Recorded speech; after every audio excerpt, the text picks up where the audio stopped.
Simon 3 and welcome to my channel for experience sharing. Today is 2022 August 16, Tuesday. Have a nice day. Let's begin. And now I have shown this code yesterday. It's about the 11th time. We run it again. That is, the counting will start, and after 5 seconds or something, it's get a counting end like that. It works fine, but it's one very big drawback that the user don't know what you're doing actually, because it stops here. Then you must tell the user that you're actually counting something. So the immediate reaction is by saying that, oh, I hope that when the code comes here, that with the intelligently will print that, okay, that for the counting, for every second I will print a counting number. The second, then show the user, okay, you are actually counting.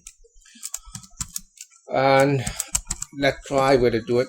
If it doesn't work, counting and stop here.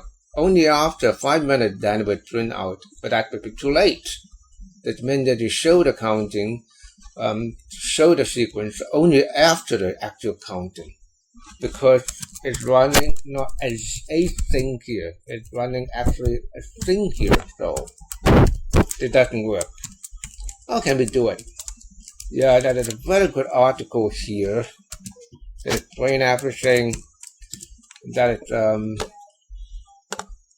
that will be asyncio, very good, and I learned from them, and I got examples here. I got a main asyncio. Of course, you have to import asyncio, and then you gather two processes. One is counting, the parent one. Okay, start counting, and then you sleep for 5 seconds.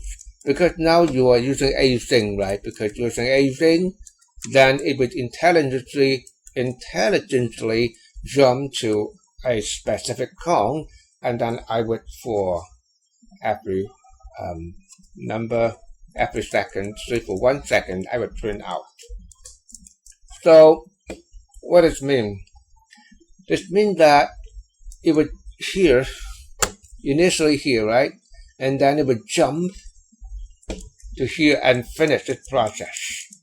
And when it finishes process, this process is almost finished as well, because it's 5 seconds, right? It was just spent for 5 seconds, and within that 5 seconds, you do something very useful to tell the user that you are doing the counting, and then after that, you can finish everything counting ends.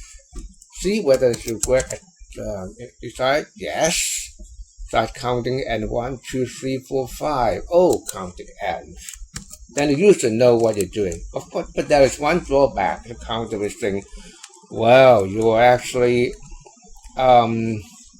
counting 5. I don't know you count 5, so they better count down, right? -1. Then I think that would be better. You're actually counting down. Counting down. That's even better. 6, 5, 4, 3, 2. Oh no, the logic wrong. It shouldn't add +1 here. 5, 4, 3, 2, 1. Okay, that's the end. Okay, so this is very useful, async, especially if you're designing something like an app, a TV. Then you must have something shown, a progress bar showing the user that you're actually doing something that is for a certain seconds or minutes even. Okay, thank you for listening to my sharing of Python experience today, and I will continue with another tip sharing, maybe 2 days after, maybe day after tomorrow, because tomorrow I have to go to work, and I don't think I can post anything. I can't post anything. Okay, thank you. Have a nice day. Bye.